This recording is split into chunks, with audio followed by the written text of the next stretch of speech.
औज़ुबिल्लाहिमिनश्शैतानिर्रजीम बिस्मिल्लाहिर्रहमानिर्रहीम अस्सलामु अलैकुम वरहमतुल्लाहि वबरकातुहू।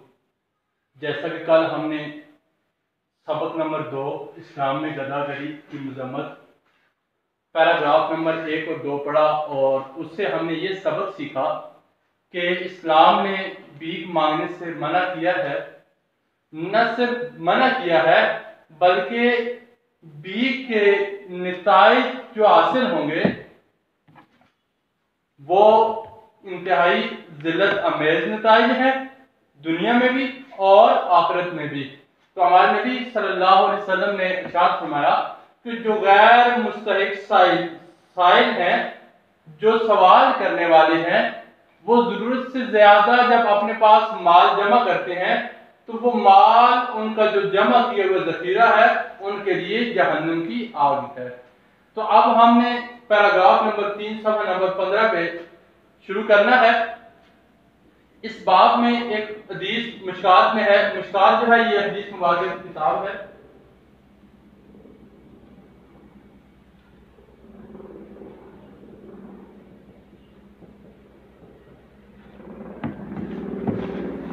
इंसान में से एक शख्स आपकी खिदमत में कुछ मांगने के लिए हाजिर हुआ। आपने पूछा क्या तेरे घर में कुछ भी नहीं?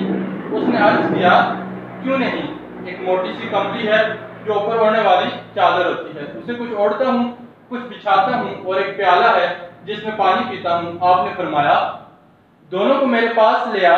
वो दोनों चीजें लेकर हाजिर हुआ। आपने उनको हाथ में लेकर लोगों से फरमाया इनको कोई खरीदता है? एक शख्स बोला मैं एक दिरहम में खरीदता हूँ। अरब की सऊदिया की जो करेंसी है उसका नाम दिरहम है।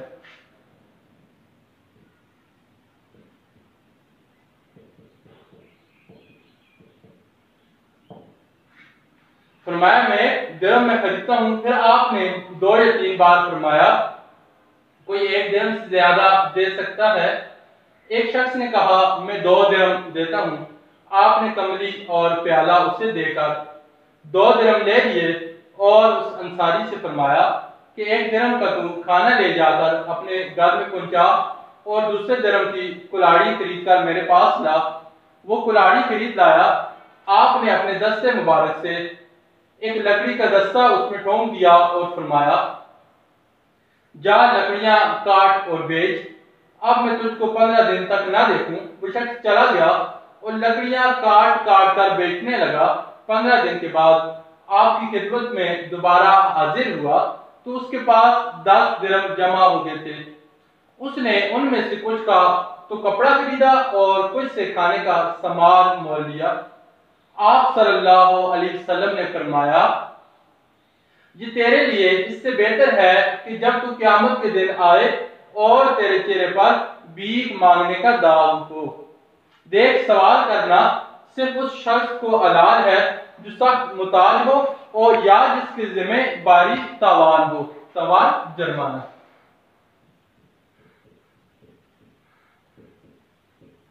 अब इस पैराग्राफ से हमें ये सबक पता चला कि रिज़्क़े हलाल में बरकत होती है। जो हम मेहनत करके जो पैसा कमाते हैं उससे हमें जिस्मानी सुकून भी मैसर होता है, रूहानी सुकून भी मैसर है और इसके साथ साथ रिज़्क़े हलाल में बरकत भी है। और जैसे पहले मैंने आपको फरमाया कि रिज़्क़े हलाल कमाने वाला अल्लाह ताला का दोस्त है, अल्लाह ताला की जात उसको पसंद करती है। तो यहाँ पे देखने इस पैराग्राफ से हमें ये सबक मिला कि हमारे घर के अंदर कोई बिला जरूरत चीज पड़ी है, उसको घर में संभालने से बेहतर यह है कि उसको फरोख्त करें। कोई चीज कोई हथियार खरीद लें, कारोबार की कोई मशीन खरीद लें जिससे हम मेहनत करके रिज़्क़े हलाल कमा सकते हैं, जिसकी गर्दन पर खून बहा हो। खून बहा, खून के बदले जो मुआवजा दिया जाता है।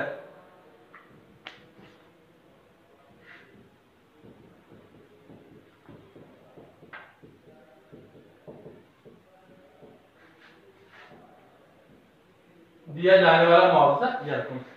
इस हदीस से साफ मालूम होता है कि जहां तक मुमकिन हो साइल को सवाल करने से रोका जाए और सवाल करने की बुराई और मेहनत और मुशक्कत की खूबी उसके ज़हन नशीन की जाए। उसके ज़हन में ये बात बिठाई जाए कि मेहनत का क्या सिला है। मेहनत करने वाले को खुदा ने कितना पसंद फरमाया।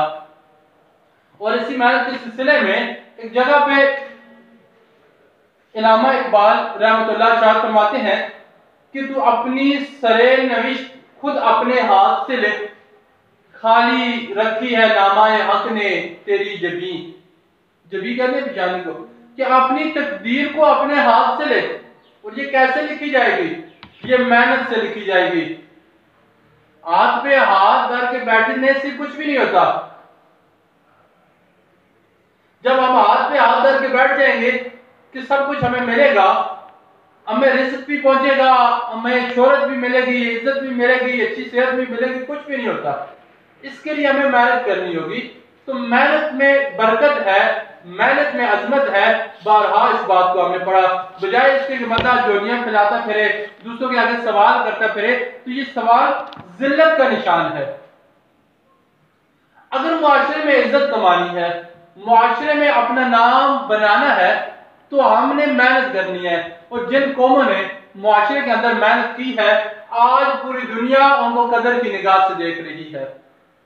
अगर हम अपने गिरदपेश का मुताला करें तो वो लोग हमें कामयाब नजर आते हैं। वो लोग मुआशरे का इज्जतदार तबका समझे जाते हैं जिन लोगों ने मेहनत की, और मेहनत की वजह से आज मुआशरे में उनका नाम रोशन है। मगर इस जमाने के सालों की बेगैरती और डटाई इतनी हद से गिर गई है कि किसी फरमाइश या ममानत का उन पर कोई असर नहीं होता। फरमाइश कहते हैं मना करने को, रोकथाम को।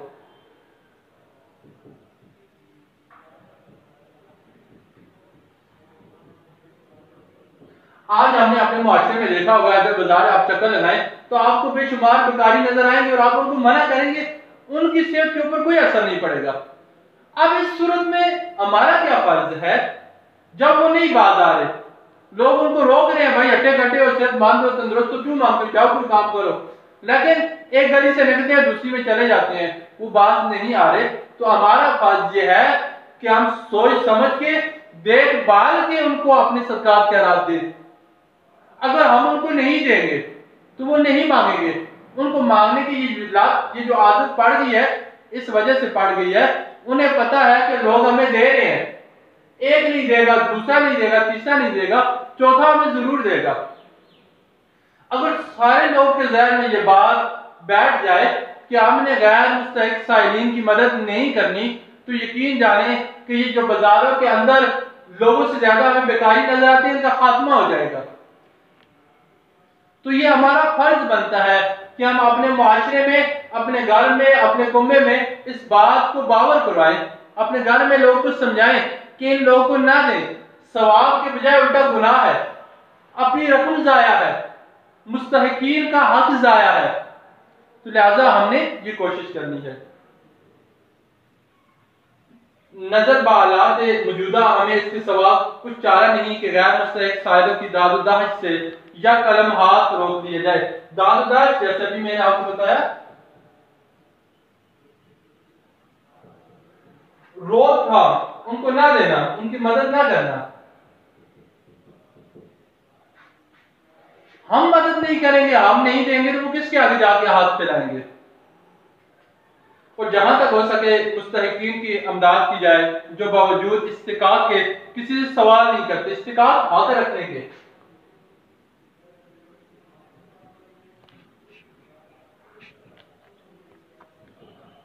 बहुत सारे लोग हमारे मुआशरे में ऐसे हैं जो सफेद पोश लोग हैं, जो इस रकम के हकदार हैं, लेकिन वो अपनी इज्जत, अपनी हया, अपनी शर्म और नमूस का ख्याल रखते हुए वो दूसरों के आगे हाथ नहीं फैलाते। उनको तलाश किया जाए। हम लोग जो भी हमारे सामने आ रहा है, आंखें बंद करके उसके ऊपर एतबार कर रहे हैं और अपना पैसा उसके ऊपर लुटा रहे हैं। और जो हकदार लोग, जो सफेद पोश लोग गैरत शर्म के बाद सामने नहीं आते, उनका हक तलब किया जा रहा है। तो ये मुआशरा किधर जा रहा है? तबाही की तरफ जा रहा है, बिगाड़ की तरफ जा रहा है। इसी वजह से आप मुआशरे में दबाव बर्बाद हो चुके हैं। गैर मुस्तहिक साइलों के साथ कोई सलूक और कोई भलाई इससे बढ़कर नहीं हो सकती कि उनको इस बेगैरती और बेशर्मी के पेशे से बाज रखा जाए। मुल्क कौम के हक में कोई एहसान इससे ज्यादा नहीं हो सकता कि भीख मांगने का बदतरीन पेशा जो मर्ज मुतहद्दी की तरह अफराद और अक़वाम में सरायत करता जाता है और जिससे रोज बरोज भीख मांगों की तादाद मुल्क में ज्यादा होती जा रही है, रफ्ता रफ्ता इसकी बेखुनी की जाए। मर्ज मुतहद्दी, ला इलाज मर्ज, फैलने वाला मर्ज। जैसे कि आजकल कोरोना की बीमारी है, ये ला इलाज मर्ज है, फैलता जा रहा है एक से दूसरे को, दूसरे से तीसरे को, तीसरे से चौथे को। इसको मर्ज मुतहद्दी कहते हैं। सरायत करना, दाखिल होना।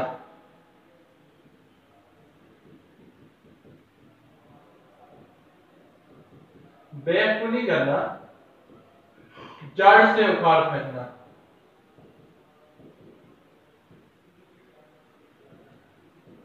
तो हमने इनको रोकना है, इनका खात्मा करना है, तब जाके हमारे मुआशरे में मेहनत कश पैदा होंगे, मेहनत करने वाले लोग पैदा होंगे, मेहनत से मोहब्बत करने वाले लोग पैदा होंगे। वरना ऐसे मुआशरे में तो सारे अपाज और बेकारी ही पैदा होंगे। अब देखिए, ये अपाज और बेकारी जो है सिर्फ बाजारों तक महदूद नहीं रहे, ये पूरी दुनिया में इनका जाल फैल चुका है और ये मेहनत करने वाले लोग इनको देखकर मेहनत से जी चुराने लगे हैं। इसलिए इसका खात्मा बहुत लाजमी है।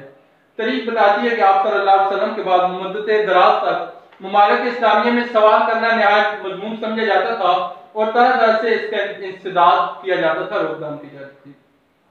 रवायत है कि हज़रत उमर रज़ी अल्लाह तआला अन्हु ने एक साहिब की आवाज सुनी और ये समझ कर भूखा है उसको खाना खिलाने का हुक्म दिया।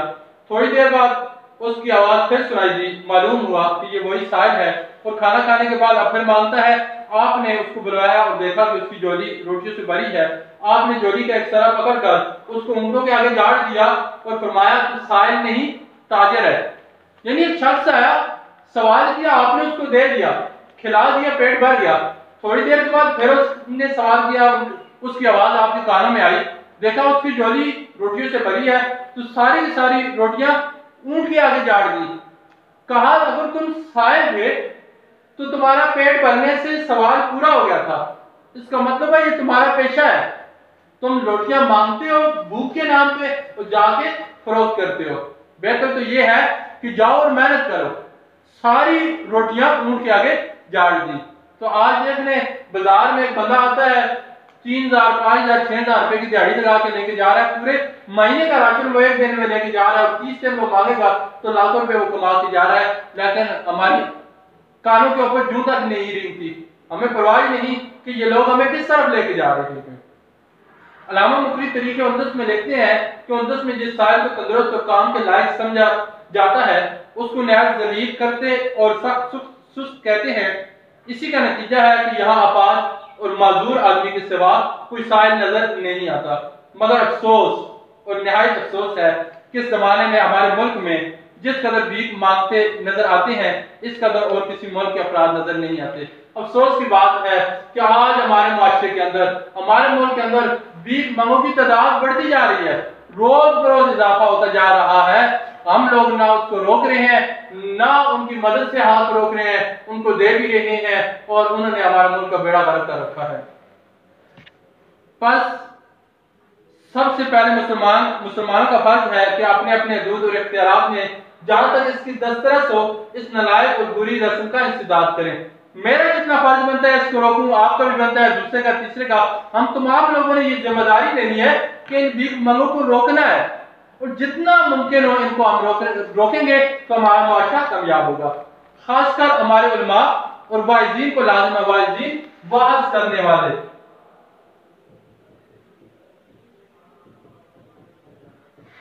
नसीहत करने वाले,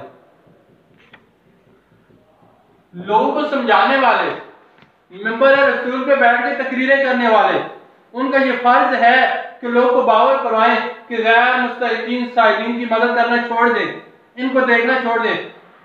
वो समझाने के बजाय हम मस्जिद के बाहर जाते हैं, जुम्मे के रोज 500 लोग, 500 सवाली बाहर मस्जिद के बाहर बैठ के मांग रहे होते हैं।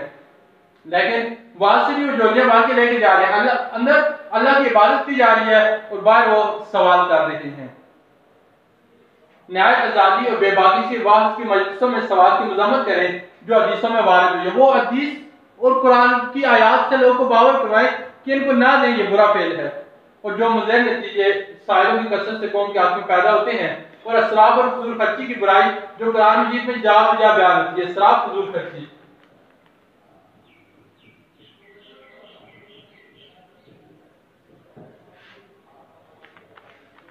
आम मुसलमानों के ज़हन नशीन करें, इनके दिलों में बिठा दिया जाए कि हट्टे कट्टे भीख मांगने वालों को कुछ देना बजाय नेकी और भलाई के उल्टा गुनाह का मुर्तकिब होता है। मुर्तकिब होना मतलब गुनहगार होता है।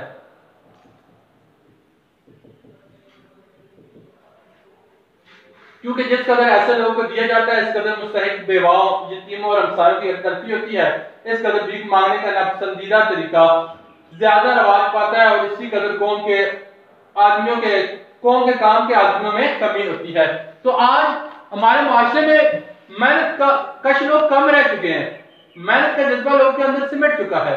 आज हमें मेहनत कश तबका नजर ही नहीं आ रहा और बेकारी बढ़ते जा रहे हैं। इसकी वजह यह है कि सारा कसूर हमारा है।